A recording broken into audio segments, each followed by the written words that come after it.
இடம்பொருள் நேயர்களுக்கு வணக்கம். ஸோ இன்னைக்கு வந்து பார்த்தீங்க அப்படின்னா வந்து இப்போ பாக்கியலட்சுமி சீரியலில் இப்போ வந்து அடுத்து கோர்ட் சீன்ஸ் தான் நடக்க போகுது அப்படிங்கிறது வேறு ப்ரோமோலாம் வந்துருச்சு இப்போ. ஸோ இப்போ அதுக்கு முன்னாடி வந்து பார்த்தீங்க அப்படின்னா அந்த ஜெனி செடியன் விவகாரத்தில் ஜெனிக்கு வந்து செடியனோட சேர்ந்து வாழணும் அப்படிங்கிற எண்ணம் தான் இருக்குது. ஏன்னா வந்து அவர் ரொம்ப வருத்தப்படுறாரு. ப்ளஸ் வந்து இங்கே நடக்கிறதெல்லாம் வச்சு பார்த்தா அவருடைய மனசில் நம்ம வந்து தப்பு செஞ்சிட்டோம்னு உணர்ந்துட்டாரு அப்படிங்கிறது தெரிஞ்சது. ப்ளஸ் வந்து லாஜிக்கே இல்லாமல் அவங்க அப்பா தான் வந்து டிவோர்ஸ் நோட்டீஸ் அனுப்புனாரு, இது ஜெனிக்கு உடன்பாடு இல்லைங்கிற ஒரு காட்சியும் ஆல்ரெடி காமிச்சிட்டாங்க. ப்ளஸ் இந்த குடும்பத்து மேலே அக்கறை இருக்குது, பாசம் இருக்குது அப்படின்னு எல்லாத்தையும் காமிச்சிட்டாங்க. வேறு ரெண்டு பேரும் எப்படி சேர போறாங்க, கோர்ட்லேயே வந்து இப்போ டிவோர்ஸ் நோட்டீஸ் கொடுக்கறதுக்கு முன்னாடி கட்டி பிடிச்சி உருள போறாங்களா என்னங்கிறத பார்க்கும்போது இப்போ வந்து பார்த்தீங்கன்னா ஈஸ்வரியை கொஞ்சம் பேக்காக காமிக்கிறாங்க. எப்பயுமே அந்த சீரியலில் அடிக்கடி பண்ணுவாங்க, யாராவது ஒருத்தவங்கள ரொம்ப மரணத்தனமான பேக்காக காமிப்பாங்க, படமே பார்க்காத மாதிரி காமிப்பாங்க. விதின்னு ஒரு படம் இருக்கும், ரொம்ப பழைய காலத்து படம். அந்த படத்துடைய இந்த ஆடியோ கேசட்லாம் கூட வந்து அவ்வளோ ஃபேமஸாக இருந்துச்சு. அது கோர்ட்டில் எடுத்த ஒரு படம்.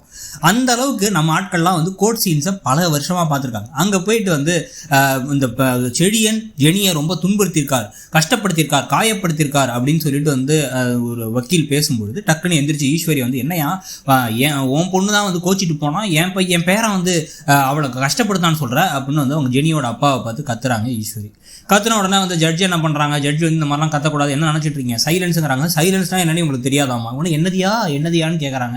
அதுக்கு பிறகு வந்து பார்த்தீங்க அப்படின்னா வந்து அவர் வந்து திட்டவும் செய்கிறார். திரும்பினா இந்த மாதிரி பண்ணிங்கன்னா கண்டெம்ட் ஆஃப் கோர்ட், அதாவது நீதிமன்றத்தை அவமதிப்பு செஞ்சீங்கன்னு சொல்லிட்டு அவங்க மேலே கேஸ் போட்டுருவோம் அப்படின்னு சொன்னால் அதுக்கு என்னையா அப்படின்னு வந்து பேசுகிற மாதிரி காமிக்கிறாங்க.